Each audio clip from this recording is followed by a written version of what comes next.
राधे श्याम, राधे श्याम। आज राजा भोज की इस पवित्र भूमि को प्रणाम करता हूं और अपने बांग्लादेश के सभी हिंदू भाइयों और बहनों को आश्वस्त करता हूं कि भारत के 99.99% हिंदू आपके साथ हैं। पॉइंट 1 छोड़ दे रहा हूं क्योंकि पॉइंट 1 में एक दिल्ली में परिवार है, एक कर्नाटक में एक परिवार है, एक तमिलनाडु का परिवार है, वो भी हिंदू है लेकिन शायद वो बांग्लादेश वालों के साथ नहीं है। ऐसे एक आध यूपी में परिवार है। तो देश में 50-60 परिवार हैं जो हर मामले में सार्वजनिक रूप से अपना बयान जारी करते हैं, लेकिन बांग्लादेश में इतना नरसंहार हो रहा है, इसके बावजूद उनका सार्वजनिक बयान नहीं आया है। तो ये मान के चलते हैं कि यानी जो कुछ बांग्लादेश में हो रहा है उनको मूक समर्थन वो दे रहे हैं। मैं आशा करता हूं ये जो 50 परिवार बांग्लादेश के मामले में शांत बैठे हुए हैं, चाहे वो दिल्ली का परिवार है या यूपी का परिवार है या झारखंड का परिवार है या तमिलनाडु का परिवार है, वो अपना मौन तोड़ेगा और स्पष्ट कर देगा कि वो बांग्लादेश के हिंदुओं के साथ है या बांग्लादेश के चरमपंथियों के साथ। भारत का एक हिस्सा चला गया, पाकिस्तान बन गया। पंजाब हमारा 2 टुकड़े हुआ, ईस्ट पंजाब और वेस्ट पंजाब। ईस्ट पंजाब हमारे पास है, वेस्ट पंजाब पाकिस्तान बन गया। आज वेस्ट पंजाब की क्या हालत है सबको पता है। ऐसे ही बंगाल के 2 टुकड़े हुए, एक बंगाल हमारे पास है, दूसरा बंगाल बांग्लादेश बन गया। उस बांग्लादेश की क्या स्थिति है सब देख रहे हैं। धीरे धीरे ये जो मजहबी उन्माद की आग है ये फैल रही है। और आज बांग्लादेश में जो कभी ईस्ट बंगाल कहलाता था, वहां पिता के सामने बेटी का बलात्कार हो रहा है। हमसे बहुत सारे लोगों ने व्यक्तिगत रूप से संपर्क करके बताया कि परिवार को घेरते हैं और बच्चों के सामने मां का बलात्कार करते हैं, परिवार को घेरते हैं और भाई के सामने बहन का बलात्कार करते हैं, परिवार को घेरते हैं और पति के सामने पत्नी का बलात्कार करते हैं। वो जो बाबर, हुमायूं, तुगलक, गजनी, गौरी की सोच थी जिसको हमने किताबों में पढ़ा है, आज वो साफ साफ वहां दिख रहा है। और अगर ये बांग्लादेश की आग को शांत नहीं किया गया तो ईस्ट बंगाल की आग धीरे धीरे वेस्ट बंगाल में प्रवेश करेगी। आज राजा भोज की इस धरती से मैं सभी सांसदों, विधायकों, मंत्रियों से एक बात पूछता हूं कि अगर सारे पंथ समान है और मजहब नफरत करना नहीं सिखाता है तो पूर्व प्रधानमंत्री मनमोहन सिंह जी को, इंद्र कुमार गुजराल साहब को, आडवाणी जी को अपना घर, मकान, खेत खलिहान, उद्योग, व्यापार छोड़कर क्यों भागना पड़ा? अगर आप कहेंगे नहीं वो तो चंद लोग होते हैं, तो अगर चंद लोग जब मनमोहन सिंह जी को खदेड़ रहे थे तो मनमोहन सिंह जी के पड़ोसी साथ क्यों नहीं खड़े हुए? आज मैं यहां राजा भोज की धरती से भारत के सारे अधिवक्ताओं से और विशेष रूप से सुप्रीम कोर्ट और हाई कोर्ट के जजों से पूछ रहा हूं, अगर सारे पंथ समान होते हैं और मजहब आपस में बैर रखना नहीं सिखाता, तो सॉलिसिटर जी को, फाली नरीमन साहब को, जेठमलानी जी को और अरुण जेटली जी को अपना मकान, दुकान, खेत खलिहान छोड़कर क्यों भागना पड़ा? और जब भाग रहे थे तो उनके पड़ोसी जो कन्वर्टेड हिंदू थे वो उनकी मदद क्यों नहीं कर रहे? आज मैं भारत के सारे हीरो, हीरोइन, निर्माता, निर्देशक, फिल्म बनाने वाले, सीरियल बनाने वालों से पूछ रहा हूं कि ऋतिक रोशन के दादा रोशन साहब को सब कुछ छोड़ के क्यों भागना पड़ा? यश चोपड़ा, प्रेम चोपड़ा, राज कपूर, राजेंद्र कुमार, सुनील दत्त, इन लोगों को अपना मकान, दुकान, खेत खलिहान छोड़कर क्यों भागना पड़ा? और जब भाग रहे थे तो उनके पड़ोसी जो कन्वर्टेड हिंदू थे वो उनकी मदद क्यों नहीं कर रहे? आज मैं भारत के सारे पत्रकारों, कलमकारों, लेखकों, बुद्धिजीवियों से पूछ रहा हूं कि आखिर गुलजार साहब को, खुशवंत सिंह जी को अपना मकान, दुकान, खेत खलिहान छोड़ के क्यों भागना पड़ा? आज मैं सारे खिलाड़ियों से पूछता हूं कि लाला अमरनाथ, मोहिंदर अमरनाथ और मिल्खा सिंह जी को सब कुछ छोड़ के क्यों भागना पड़ा? क्योंकि जब जब भारत में कोई बात आती है, जब भारत में हम कहते हैं संविधान लागू करो, तो हमको ही सांप्रदायिक करार दिया जाता है।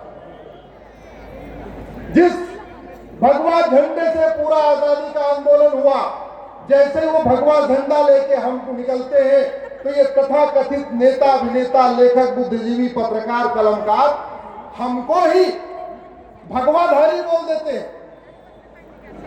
आखिर पाकिस्तान, आज बांग्लादेश में संविधान भी है, बांग्लादेश में सुप्रीम कोर्ट भी है, बांग्लादेश में सेना भी है, बांग्लादेश में टीवी चैनल भी है, बांग्लादेश में नेता, अभिनेता, लेखक, बुद्धिजीवी, पत्रकार, कलमकार सब कुछ है जो भारत में है। फिर वहां के हिंदुओं को अपना मकान, दुकान, खेत खलिहान छोड़कर क्यों भागना पड़ा? कुछ दिन पहले तो बांग्लादेश के सुप्रीम कोर्ट के जज साहब घर छोड़ के भागे और बॉर्डर पे भारत में घुसने की कोशिश कर रहे थे। हमारे बीएसएफ वालों ने पकड़ लिया। सोचिए, इस समय बांग्लादेश के सुप्रीम कोर्ट के जज, सर्वोच्च अदालत के न्यायाधीश अपना घर, मकान, दुकान, खेत खलिहान छोड़ के भाग रहे हैं, तो वहां के आम हिंदुओं की क्या दशा हो? मैं बार बार कहता हूं, भारत में संविधान है क्योंकि यहां हिंदू बहुसंख्यक है, भारत में लोकतंत्र है क्योंकि यहां हिंदू बहुसंख्यक है, भारत में समता, समानता है क्योंकि हिंदू बहुसंख्यक है, भारत के प्रधानमंत्रियों को भारत देश छोड़ के नहीं भागना पड़ता क्योंकि हिंदू बहुसंख्यक है, भारत की सेना विद्रोह नहीं करती क्योंकि हिंदू बहुसंख्यक है, भारत में वसुधैव कुटुंबकम चल रहा है, नारी सर्वमंगल मांगल्य चल रहा है क्योंकि हिंदू बहुसंख्यक है। इस नफरत की आपको ठीक करना पड़ेगा। इसलिए मैंने एक पीआईएल फाइल किया सुप्रीम कोर्ट में और मैटर अभी सुप्रीम कोर्ट में चल रहा है। मैंने कहा आप हेट स्पीच को डिफाइन करिए और भारत में जितनी भी रिलीजियस किताबें हैं, जितनी मजहबी किताबें हैं, इनकी समीक्षा करिए कि कोई किताब हेट स्पीच तो नहीं फैला रही है। गांधी जी ने कहा था आतंकवादी को मारने से आतंकवाद खत्म नहीं होगा, आतंकी सोच को मारना पड़ेगा। मैं कह रहा हूं जिहादियों को मारने से जिहाद खत्म नहीं होगा, जिहादी सोच खत्म करना पड़ेगा। तरीका यही है, हेट स्पीच डिफाइन किया जाए और जितनी भी किताबें हैं, मैं कह रहा हूं वेद की समीक्षा करो, भगवत गीता की समीक्षा करो, रामचरितमानस की समीक्षा करो, रामायण की समीक्षा करो और जितनी भी मजहबी किताबें हैं सबकी समीक्षा करो। अगर कहीं से हेट स्पीच फैलाई जा रही है तो इसको बंद करना पड़ेगा, नहीं तो आने वाले समय में समस्या बढ़ेगी। आज बांग्लादेश में जो हिंदू डॉक्टर हैं उनसे इस्तीफा लिया जा रहा है, जो अध्यापक हैं उनसे इस्तीफा लिया जा रहा है, इवन वहां जो जज है हिंदू उनसे इस्तीफा लिया जा रहा है, जो हिंदू पुलिस अधिकारी है, कांस्टेबल है, थानेदार है, कप्तान है, उनको भी इस्तीफा देने के लिए मजबूर किया जा रहा। आज मैं इस भोपाल की पवित्र भूमि से भारत के सभी अपने पुलिस वाले साथियों को बताना चाहता हूं, धर्मांतरण रोकने के लिए गुरु तेग बहादुर जी ने अपना शीश कटवा दिया था। धर्मांतरण रोकने के लिए गुरु गोविंद सिंह जी ने पूरा परिवार बलिदान कर दिया। धर्मांतरण रोकने के लिए छत्रपति शिवाजी महाराज ने पूरा बलिदान कर दिया। आप हमारे कहने से केवल एक काम करिए, जब कभी आपको धर्मांतरण की शिकायत मिले, यह विशेष रूप से मैं अपने सारे थानेदार, सारे कप्तान से, अपने जितने सिपाही हैं, सारे पुलिस वाले भाइयों से कहता हूं, जब कभी आपको धर्मांतरण की शिकायत मिले, सीधे धर्मांतरण कराने वाले मिशनरियों, जिहादियों और उनके मददगारों पे एनएसए लगाइए, यूएपीए लगाइए, देशद्रोह की धारा लगाइए, वेजिंग वॉर लगाइए, गैंगस्टर एक्ट लगाइए और आपको परेशान होने की जरूरत नहीं है। इसका रास्ता हमने सुप्रीम कोर्ट से खुलवा दिया। आप गूगल करिएगा, conversion national threat to security, Ashwini Upadhyay, आपको डिटेल मिलेगा। 14 नवंबर 2022 को माननीय सुप्रीम कोर्ट ने कहा था धर्मांतरण राष्ट्र की सुरक्षा के लिए खतरा है और जो राष्ट्र की सुरक्षा के लिए खतरा होता है उससे निपटने के लिए कानून है एनएसए, और एनएसए लगा देंगे, 1 साल जमानत भी नहीं होगी। और इसकी शुरुआत हो चुकी है। अभी गजप्रस्थ, जिसको गाजी खान ने गाजियाबाद बना दिया, वहां एक घटना आई थी, मैंने माननीय सुप्रीम कोर्ट का ऑर्डर दिखाया, कमिश्नर साहब ने एनएसए लगवा दिया, 1 साल से वो जेल में है, बेल नहीं मिली है। इसलिए कह रहा हूं, धर्मांतरण राष्ट्र की सुरक्षा के लिए खतरा है, धर्मांतरण देश की एकता अखंडता के लिए खतरा है, धर्मांतरण एक इनडायरेक्ट वॉर है, धर्मांतरण एक संगठित अपराध है, धर्मांतरण एक देशद्रोह है। मुगल यहाँ सत्ता के लिए नहीं धर्मांतरण कराने आए थे, अंग्रेज यहाँ सत्ता के लिए नहीं धर्मांतरण कराने आए थे। इसलिए धर्मांतरण कराने वाले मिशनरियों, जिहादियों और उनके मददगारों, जो भारत में सफेद पोश धर्मांतरण कराने वाले जिहादियों की मदद करते हैं, उनके खिलाफ ये 5 धारा लगाइए। जिस दिन आप लगाना शुरू कर देंगे, मैं गारंटी के साथ कहता हूं धर्मांतरण रुक जाएगा। आज की डेट में प्रतिदिन 10,000 हिंदुओं का धर्मांतरण हो रहा है, ये हमारे लिए बहुत चिंता की बात। दूसरी बात, घुसपैठ, शर्म नहीं आती वहां के शासकों को, वो 1 करोड़ हिंदुओं को नहीं संभाल पा रहे हैं, जबकि वो वहीं के रहने वाले हैं, और हम 6 करोड़ घुसपैठियों को संभाल के रखे हुए हैं जो यहां अवैध रूप से आए हुए।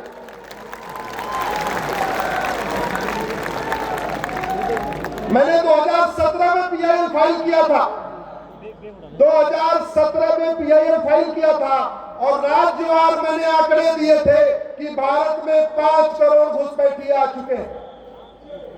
याद रखिए, मात्र 5,000 घुसपैठिए गए थे। एक बहुत ही शांत, समृद्ध, खुशहाल देश था, उसका नाम था पर्शिया। 90% वहां पारसी थे।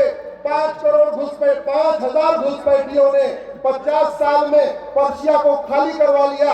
वो ईरान बन गया, फिर लड़ने की आदत तो है ही है, फिर लड़ने लग गए तो ईरान और इराक बन गया, और भारत में तो 6 करोड़ घुसपैठी है। मैं आपसे पूछता हूं, ये घुसपैठ हमारी राष्ट्रीय सुरक्षा के लिए खतरा है कि नहीं? जोर से बताइए। ये घुसपैठ देश की एकता अखंडता के लिए खतरा है कि नहीं? ये घुसपैठ वेजिंग वार है कि नहीं? ये घुसपैठ एक संगठित अपराध है कि नहीं? ये घुसपैठ देशद्रोह है कि नहीं? तो जो राष्ट्रीय सुरक्षा के लिए खतरा हो उससे निपटने के लिए एनएसए है, जो देश की एकता अखंडता के लिए खतरा हो उससे निपटने के लिए यूएपीए है, जो संगठित अपराध हो उससे निपटने के लिए गैंगस्टर एक्ट है, जो इनडायरेक्ट वार हो उससे निपटने के लिए वेजिंग वार की धारा है। और इससे बड़ा देशद्रोह क्या होगा कि प्लान्ड वे में डेमोग्राफी बदलने के लिए प्रयास किया जाता। हमारे हाथ से दुर्योधन का ननिहाल गंधार निकल गया, अफगानिस्तान बन गया। हमारे हाथ से राजा भरत का ननिहाल कैकेय निकल गया, जहां से माता कैकेयी आई थी वो पाकिस्तान बन गया। विजयनगरम का हिस्सा मल्लदीप हमारे हाथ से निकल गया, वो मालदीव बन गया। और हमारे बंगाल का एक हिस्सा निकल गया, बांग्लादेश बन गया। और वर्तमान समय में भारत के 9 राज्यों की डेमोग्राफी बदल चुकी है। भारत में 28 राज्य हैं, 8 केंद्र शासित प्रदेश हैं, टोटल हो गए 36। 36 में से 9 राज्यों की डेमोग्राफी बदल गई है, यानी 25% राज्यों की डेमोग्राफी बदल गई। भारत में 800 जिले हैं और 800 जिलों में से 200 जिलों की डेमोग्राफी बदल गई है। इसका मतलब 25% जिलों की डेमोग्राफी बदल गई। भारत में 6000 तहसीलें हैं, 6000 तहसीलों में से 1500 तहसीलों की डेमोग्राफी बदल गई है, यानी 25% तहसीलों की डेमोग्राफी बदल गई है। भारत के बॉर्डर पे कुल 300 तहसीलें हैं, चाहे वो राजस्थान बॉर्डर है या गुजरात बॉर्डर है या केरल बॉर्डर है या Bengal border, Assam border, Uttarakhand border, UP border. Bharat के बॉर्डर पे 300 तहसीलें हैं, 300 की 300 तहसीलों की डेमोग्राफी बदल गई है, यानी बॉर्डर की 100% तहसीलों की डेमोग्राफी बदल गई है। और मूल कारण घुसपैठ, धर्मांतरण, जनसंख्या विस्फोट, ये बहुत बड़ा खतरा है हमारे लिए। और आज एक चौथा जो खतरा आया है वो है ड्रग्स जिहाद। मैंने इस पर सुप्रीम कोर्ट में पीआईएल फाइल किया ड्रग्स जिहाद के खिलाफ। बड़े प्लान्ड वे में engineering college, medical college, law college, university में हिंदू लड़के और लड़कियों को टारगेट करके, दोस्ती करके उनको ड्रग दी जा रही है। धीरे धीरे उनको रेव पार्टी में शामिल किया जा रहा है। और अभी लेटेस्ट जो जानकारी आई है, इस ड्रग में नपुंसकता की दवाई मिलाई जा रही है।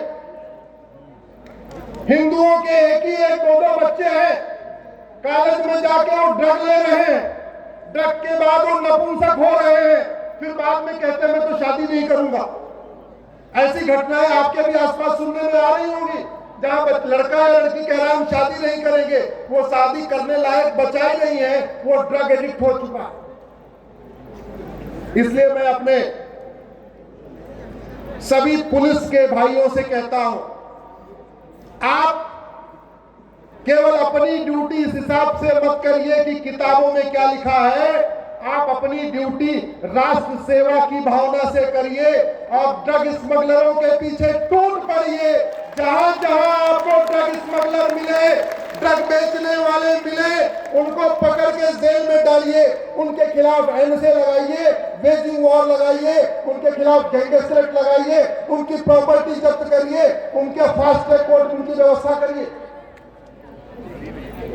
लव जिहाद, ड्रग जिहाद, घुसपैठ जिहाद, धर्मांतरण जिहाद और जनसंख्या जिहाद, इस समय 90,000 बच्चे रोज पैदा हो रहे हैं और 90,000 बच्चों में हिंदू लगभग 45,000 हो रहे हैं। यानी अभी तो आपके शहर में 80-20 का रेशियो है, लेकिन 20 साल के बाद स्कूल, यूनिवर्सिटी में, कॉलेज में, लॉ कॉलेज में ये रेशियो 80-20 नहीं होगा, ये रेशियो 50-50 होगा। और सोच तो बदली नहीं, सोच वही है, मैं पाक तू नापाक, मैं नेक तू काफिर। अगर ये सोच नहीं बदली तो खतरा हमारे लिए बहुत बड़ा बढ़ जाए। कितने आश्चर्य की बात है, सबके 2 हाथ, सबके 2 पैर, सबकी 2-2 आंखें, सबके नाक में 2-2 छेद, फिर भी कहते हैं मैं पाक हूं और तुम नापाक हो। अरे मां के पेट में तुम भी 9 महीने थे, हम भी 9 महीने। तुम्हारे भी 2 हाथ, हमारे भी 2 हाथ, तुम्हारे 2 आंख, हमारे भी 2 आंख, बल्कि तुमने तो कुछ गड़बड़ किया।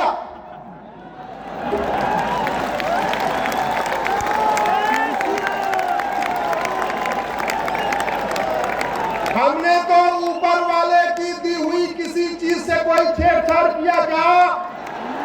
तो ऊपर वाले को तो हम मानते हैं, इसलिए हम पाक हैं। तुमने ऊपर वाले की शरीर से छेड़छाड़ किया, इसलिए तुम नापाक हो, हम पाक हैं।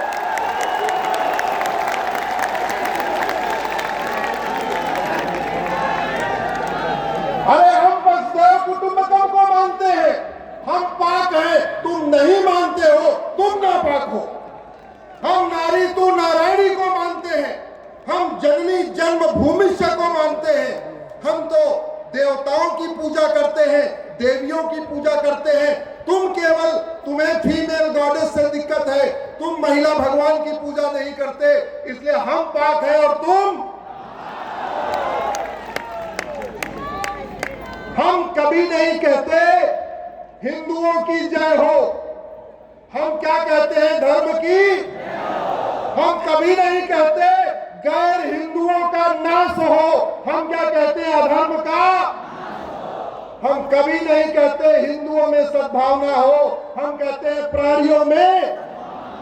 हम कभी नहीं कहते केवल भारत का कल्याण हो, हम कहते हैं विश्व का।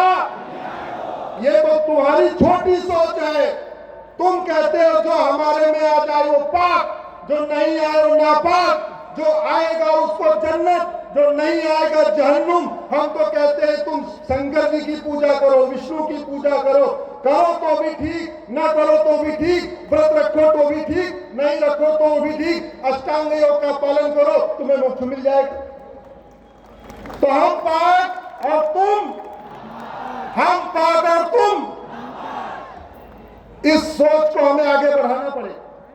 हमें बताना पड़ेगा कि सनातन धर्म में वापस आने के कितने फायदे हैं। हमारे यहां आओगे, रास्ता खुला हुआ है, बहन बेटियों को पूरी आजादी रहेगी। आज सनातन स्वतंत्रता देता है। सनातन का मतलब स्वतंत्रता, भोजन की स्वतंत्रता, वेशभूषा की स्वतंत्रता, सोचने की स्वतंत्रता, लिखने की स्वतंत्रता, बोलने की स्वतंत्रता, मेकअप करने की स्वतंत्रता। अफगानिस्तान, पाकिस्तान, बांग्लादेश के जो वैज्ञानिक हैं, जो मिसाइलें बना रहे हैं, उनकी इतनी हिम्मत नहीं है कि सार्वजनिक रूप से कह दे पृथ्वी गोल है। वो कह ही नहीं सकते। अफगानिस्तान, पाकिस्तान, बांग्लादेश के वैज्ञानिकों की यह हिम्मत नहीं है कि सार्वजनिक रूप से कह दे पृथ्वी गोल है। जानते भी है। हमारे यहां तो हम जो मानते हैं, जो जानते खुल के बोल देते, हम तो कह रहे हैं पृथ्वी गोल है। यह है स्वतंत्रता। और एक बात और रखिएगा, सनातन आपको विकास देता है। उदाहरण के लिए अफगानिस्तान में सारी नाई की दुकानें बंद हो गई क्योंकि दाढ़ी बनवाना हराम। अफगानिस्तान में सारी मेकअप की दुकानें, ब्यूटी पार्लर बंद क्योंकि मेकअप करना हराम। गाना सुनना हराम तो ढोल मजीरा बजाने वाले बंद। गाना सुनना हराम तो जो ढोल मजीरा हम बेचते थे वो भी बेरोजगार, जो बनाते थे वो भी बेरोजगार। जबकि सनातन आपको उठने की, सोचने की, तरक्की करने की, आगे बढ़ने की सोच देता। और हमको कहते हैं तुम नापाक और मैं पाक, उल्टा चोर।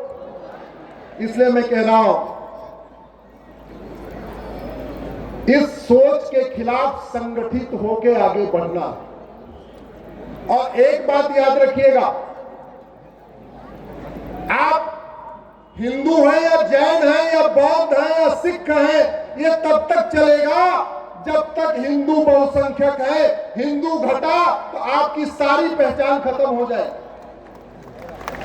आप ब्राह्मण हैं, क्षत्रिय हैं, वैश्य हैं, दलित हैं, ये पहचान तब तक है जब तक हिंदू बहुसंख्यक है, नहीं तो आपकी ये पहचान खत्म हो जाए। दुनिया का सबसे प्राचीन और सबसे बड़ा शंकर जी का मंदिर गंधार नरेश ने बनवाया था। आज उस शिव मंदिर की एक एक ईंट उखाड़ के फेंक दी गई। दुनिया की सबसे बड़ी भगवान बुद्ध की मूर्ति अफगानिस्तान में थी, उस मूर्ति के टुकड़े टुकड़े कर दिए। दुनिया का सबसे बड़ा जैन मंदिर मुल्तान में था भगवान पार्श्वनाथ का। उस पार्श्वनाथ भगवान के मंदिर में जहां रोज नौकार मंत्र होता था, अब रोज वहां नमाज पढ़ी जा रही है, अजान हो रही है, मदरसा चल रहा है। दुनिया का सबसे बड़ा विष्णु मंदिर कैके नरेश ने बनवाया था, अब वो पेशावर कहलाता है। उस मंदिर का अंश खत्म हो चुका है।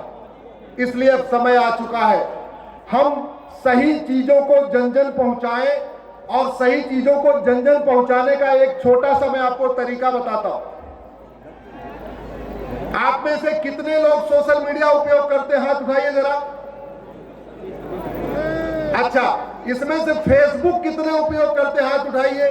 बहुत बढ़िया, भोपाल में फेसबुक बहुत लोग उपयोग कर रहे हैं। मैं आपको एक छोटा सा तरीका बताता हूं।